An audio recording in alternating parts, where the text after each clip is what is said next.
Invocando a proteção divina, declaro aberta esta sessão.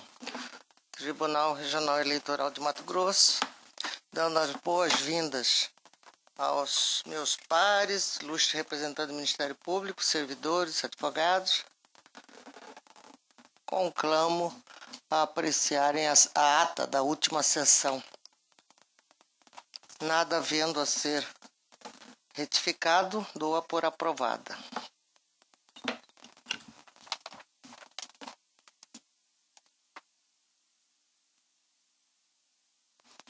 Chamo a julgamento o processo 102.718, prestação de contas de cargo de deputado estadual, requerente Eliseu Francisco do Nascimento, desembargador Luiz Ferreira é relator e o parecer para que as contas sejam aprovadas com ressalvas. Com a palavra, eminente relator. Presidente, só um pouquinho, que eu estou apanhando aqui. Está.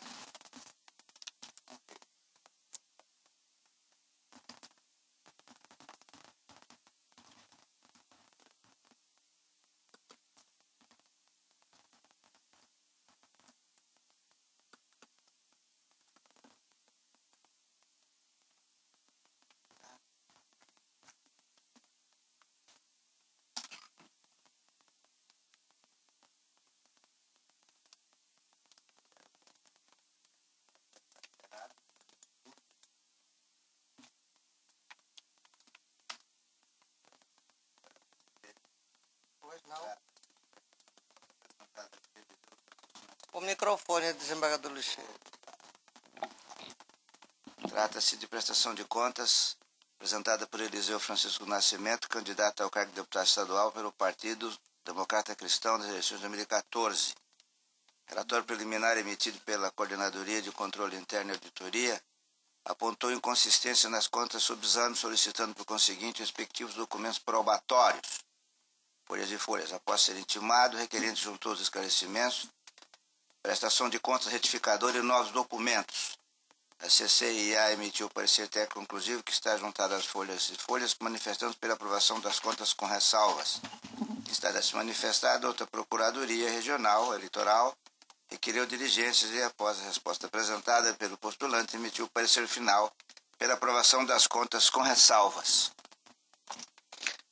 Ouço a doutora Procuradoria. Senhora Presidente, eu mantenho o parecer. Devolvo a palavra ao eminente relator. Senhora Presidente, isso é matéria recorrente, né? Eu vou ler a minuta, se eu conseguir satisfazer os colegas, tudo bem. Eleições de 2014, prestação de conta, candidato a deputado estadual em propriedades, que não compromete a lisura da contabilidade, contas aprovadas com ressalvas.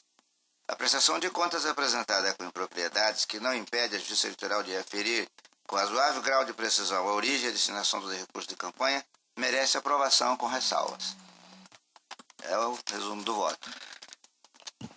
Doutor Pedro Francisco. Acompanho o eminente relator. Doutor Agamenon. O relator. Doutor Lídio. Também o acompanho. Doutor Flávio. O eminente relator, senhor. Doutor Ricardo. Acompanho o relator, senhor presidente. O Tribunal, por unanimidade, aprovou com ressalva as contas do candidato Eliseu Francisco do Nascimento nos termos do voto do doutor relator e em consonância com o parecer ministerial. Chama a julgamento o processo 2 da pauta, recurso eleitoral 5134, prestação de contas de partido político, recorrente Partido Trabalhista Brasileiro, recorrido Ministério Público Eleitoral. Parecer lançado é pelo desprovimento do recurso. Doutor Ricardo, com a palavra. Obrigado, senhor presidente. Cuida-se de recurso eleitoral interposto pelo Partido Trabalhista Brasileiro do município de Novo Santo Antônio, em face de sentença proferida pelo juízo da 15ª Zona Eleitoral, que declarou não prestadas as suas contas referentes ao exercício financeiro do ano de 2010, em razão da ausência de capacidade postulatória. Devidamente intimado por meio de seu representante legal, o Diretório Municipal do Partido Trabalhista Brasileiro de Novo Santo Antônio deixou transcorrer em habeas o prazo legal. Em suas razões, o recorrente pretende a reforma da presente decisão, tendo em vista a juntada, mesmo que a posteriori, do instrumento de procuração encartado às folhas 55, entendendo por sanado o vício existente. A douta Procuradoria manifestou-se pelo desprovimento do recurso. É o relatório, senhora presidente. Ouça, doutor Procuradoria. Senhora presidente, eu mantenho o parecer. Mantido, doutor Ricardo, com a palavra. Senhora presidente, o caso aqui é comum aqui no tribunal, é o caso da apresentação de contas sem a constituição de advogado, né? E o juízo de instância singular intimou o representante legal para que sanasse o vício, para que constituísse advogado, e não foi atendido a solicitação. De modo que eu estou mantendo a decisão, conhecendo do recurso e negando o provimento para declarar as contas como não prestadas. Se quiser algum esclarecimento por parte dos membros, eu posso ler o voto, mas o resumo é isso aí. Desembargador Luiz Ferreira. De acordo. Doutor Pedro Francisco. Essa intimação foi pessoal ou foi por publicação pessoal, né? Deixa eu dar uma confirmada.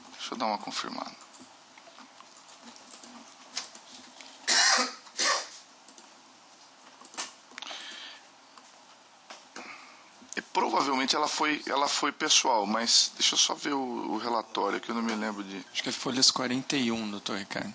Folhas 41, né? Isso, acho que é lá que está a intimação. Tá, os autos não estão aqui comigo, mas... Tá aqui?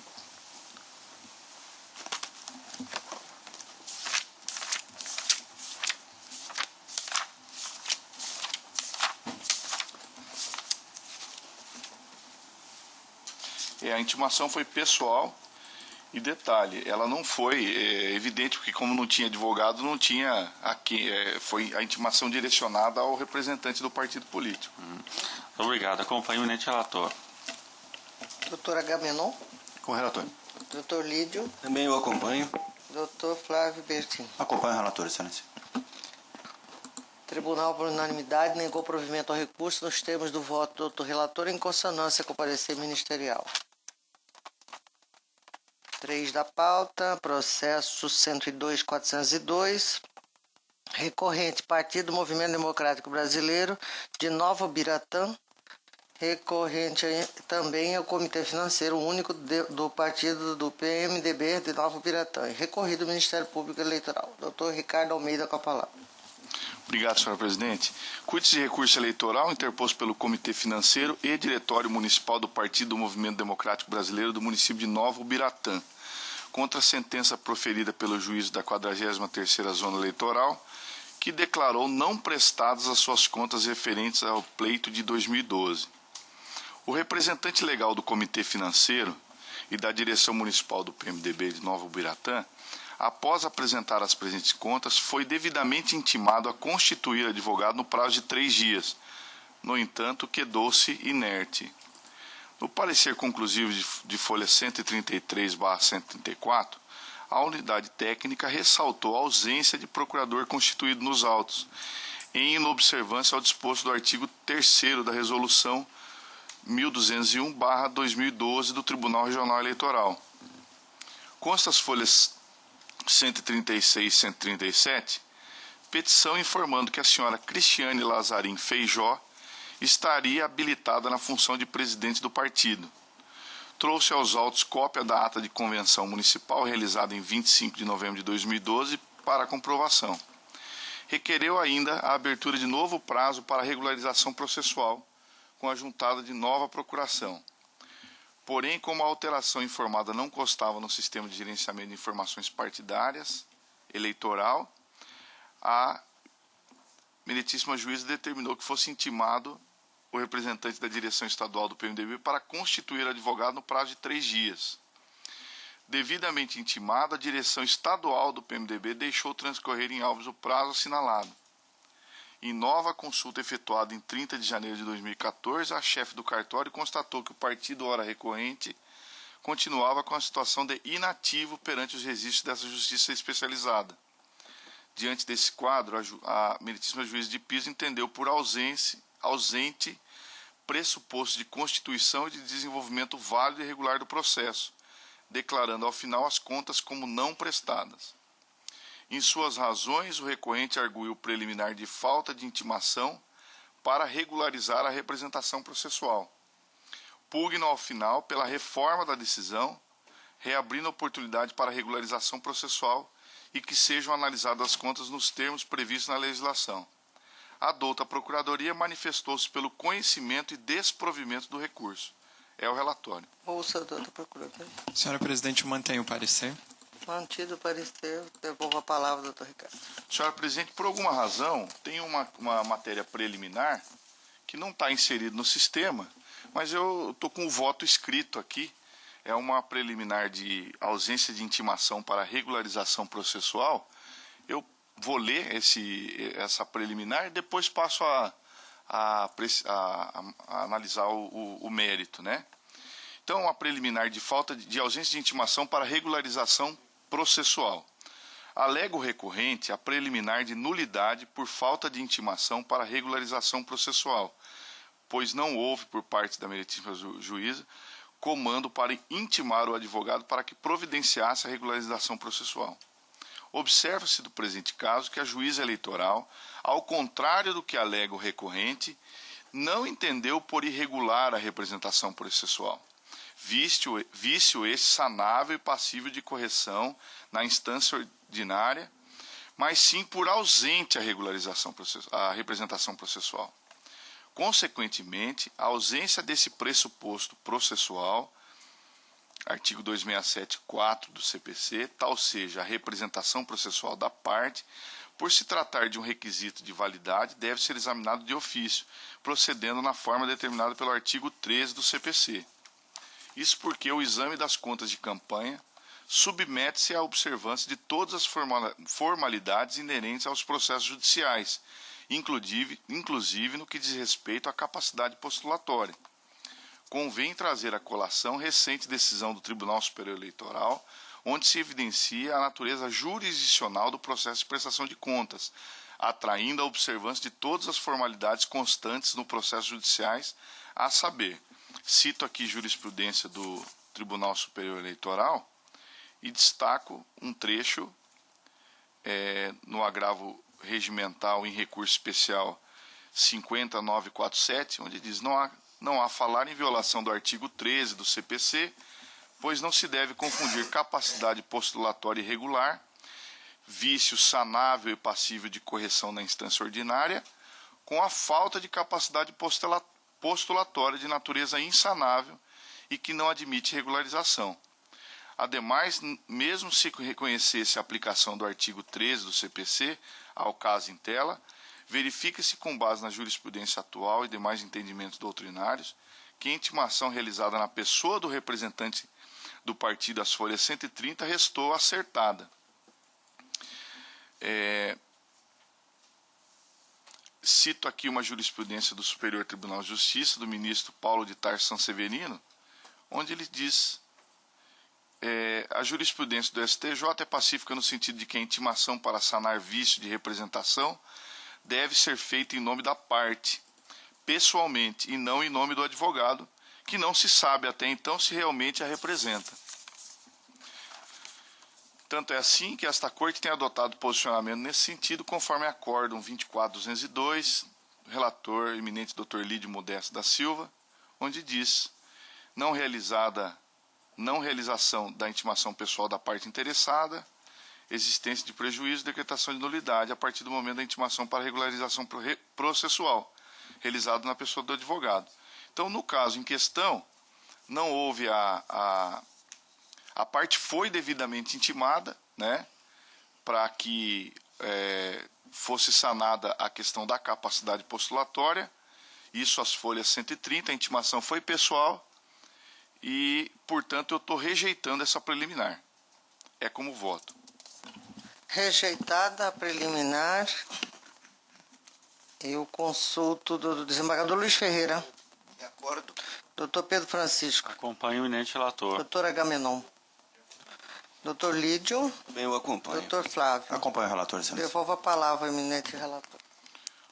No mérito, senhora presidente, a questão é exatamente isso. Tendo em vista a não constituição de advogado, eu estou mantendo a sentença do juízo singular para que as contas sejam declaradas como não prestadas. De modo que eu estou conhecendo do recurso e estou negando o provimento para manter intacta a decisão proferida pelo juiz da 43ª Zona Eleitoral. É como voto. Eu deixei de colher o parecer, mas ainda há tempo. Era pela rejeição também da preliminar. Desculpe-me pela rejeição. E o doutor relator está opinando também pelo desprovimento do recurso. Isso, conhecendo e negando o provimento. Isso. Há algum voto divergente? Não havendo nenhuma divergência, proclamo o resultado. O tribunal, por unanimidade, rejeitou a preliminar suscitada e, no mérito, também, por unanimidade, negou o provimento ao recurso nos termos do voto do doutor relator em consonância com o parecer ministerial. Processo 4, 118.488, prestação de contas de candidato, deputado estadual, DEM, requerente Terezinha Jesus da Rosa Milani. Relator, o parecer é porque as contas sejam aprovadas com ressalvas. Relator, doutor Flávio Bertin, que está com a palavra. Pela Coordenadoria de Controle Interno desta Corte, em face à inadimplência da candidata a deputada estadual Terezinha Jesus da Rosa Milan, no seu dever de prestar contas referente às eleições de 2014. Notificada, a candidata apresentou as contas por meio de seu advogado devidamente constituído. A equipe técnica desta Igreja Corte opinou pela aprovação com ressalvas das contas, uma vez que, mesmo tendo apresentado as contas sem movimentação por conta da renúncia, a candidata foi omissa quanto à primeira e segunda parciais. Em parecer, a douta Procuradoria Regional Eleitoral manifestou-se pela aprovação com ressalvas das contas. É o relatório, senhora presidente. Doutor Procuradoria. Senhora presidente, mantém o parecer. Mantido, doutor Flávio Alexandre, com a palavra. Como relatado, verifico dos autos que a candidata apresentou as contas após a devida notificação, entretanto, quanto à primeira e segunda parciais foi omissa. A omissão quanto às prestações de contas parciais e a irregularidade que não tem o condão de desaprovar as contas apenas motiva ressalvas, por não comprometer a efetiva análise da transparência e confiabilidade da contabilidade. Esse é o entendimento que se extrai do artigo 54 da resolução do TSE 23.406/2014. Eu peço vênia para não ler, está aqui à disposição de Vossas Excelências. Ressalta-se que a candidata renunciou à candidatura apresentando contas zeradas. A ausência de movimentação financeira foi devidamente comprovada através dos extratos bancários e conciliação bancária juntada aos autos. Com essas breves considerações, em sintonia com os pareceres técnico e ministerial, aprovo com ressalvas as contas da candidata Terezinha Jesus da Rosa Milani relativas às eleições de 2014. É como voto, senhora presidente. Eu consulto se há alguma divergência. Doutor Lídio, tem de acordo? Proclamo assim o resultado. O tribunal, por unanimidade, aprovou com ressalvas as contas da candidata Terezinha Jesus da Rosa Milani, nos termos do voto do doutor relator, em consonância com o parecer ministerial. 2.5, processo 84617, embargos de declaração em prestação de contas de candidato a deputado federal, PMDB, embargante Mauro Sérgio Garcia. Parecer pelo desprovimento do recurso, doutor Agamenon, relator. Obrigado, senhor presidente. Trata-se de embargos de declaração posta por Mauro Sérgio Garcia, da prestação de contas do candidato a deputado federal, Mauro Sérgio Garcia. Faço o acordo 24779, exarado por esta Igreja Corte em sessão plenária de 24 de março de 2015, sob minha relatoria, cuja ementa reproduzo e encontro-se à disposição dos senhores. Alego o embargante que a decisão foi contraditória, vez que o parecer técnico conclusivo apontou apenas erros formais, e o tribunal teria se pronunciado no sentido que a ausência da juntada prestação de contas retificadora teria impossibilitado a análise das contas. Alega ainda que agiu de boa-fé e que houve extravio dos documentos de folha 105.313, apontados no item 1.1 do parecer técnico. Requer juntar os documentos faltantes em sede de embargos, alegando que o TSE já possui entendimento pacífico acerca da possibilidade de juntar documentos complementares. Ao final, requer ao embargante o recebimento e acolhimento do presente recurso para que seja sanada a contradição apontada. Dada a vista da outra Procuradoria Regional Eleitoral, essa manifestou-se pelo desprovimento do recurso. É o necessário registro, senhora presidente. Ouça a doutora Procuradoria. Senhora presidente, mantém o parecer. Mantido. Devolvo a palavra, doutor. Os embargos declaratórios têm por finalidade aclarar a obscuridade, resolver eventual contradição ou ainda suprir a omissão presente na sentença ou no acórdão. No presente caso, não houve qualquer contradição, omissão ou obscuridade a ser sanada. O que o embargante pretende é apenas a rediscussão do mérito, que não é cabível em sede de embargos. Sua alegação de contradição fundamenta-se no fato de que o parecer técnico da CCA ter apontado a ausência da apresentação das contas retificadoras como erro formal e esse tribunal ter considerado que a não apresentação das mesmas e dos documentos necessários à comprovação da contabilidade representava irregularidade grave e insanável. Quanto a isso, é importante frisar que a hora embargante foi intimada a se manifestar acerca do parecer do Ministério Público e nada manifestou. O voto não deixou qualquer dúvida, se não vejamos, eu transcrevo aqui o voto do processo. E quanto à tese apresentada acerca da possibilidade de apresentação de documentos complementares em sede de embargos, tenho que o embargante está equivocado. O entendimento desse tribunal, diferentemente do assentado pelo embargante, é da impossibilidade de juntada de documentos em sede de embargo, salvo em situação excepcional, o que não é o caso dos presentes autos.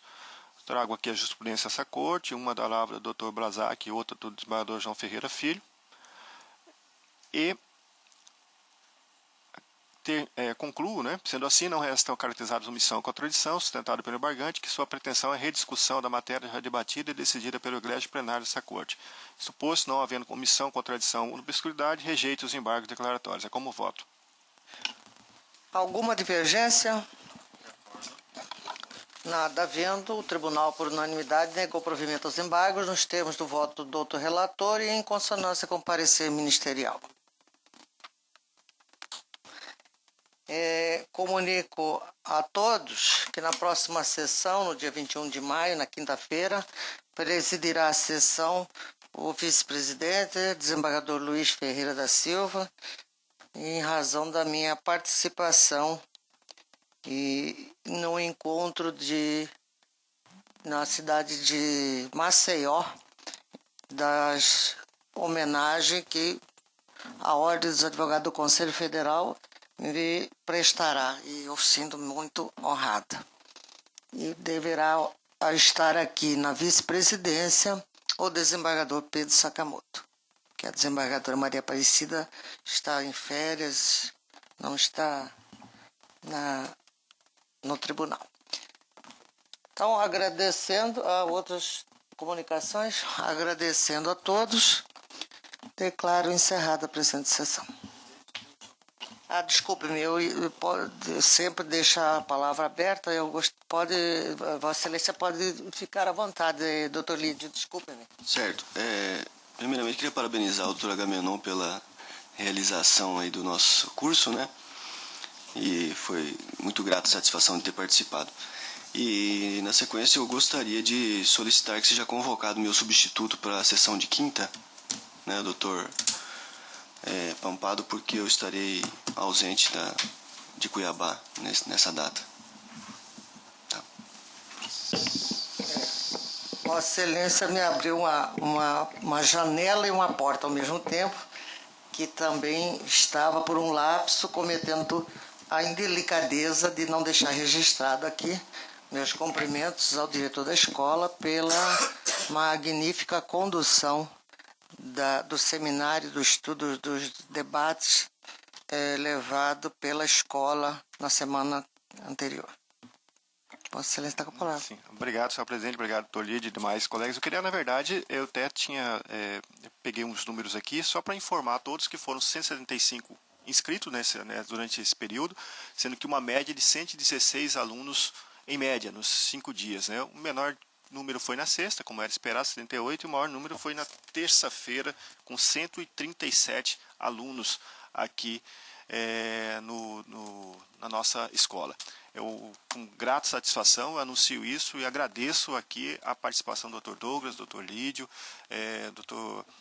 vou enumerar todos, o Éder, que é funcionário da casa, a Marli, que eu sempre, desculpe Marli, mas sempre eu tenho esse nome, o Dr. Peleja, Dr. Antônio Sérgio, Dr. Marlon, que foi no primeiro dia, Dr. Brazac, enfim, todos, eu acredito que não esqueci de nenhum, que ajudaram e os professores que gratuitamente se colocaram à disposição para isso. Claro, sem deixar nunca de mencionar o nome tanto da Janes como da Adriana, que deram toda a retaguarda para que esse evento se concretizasse. Mais uma vez, nossos aplausos na condução do evento. Declaro encerrada a sessão e agradecendo a todos.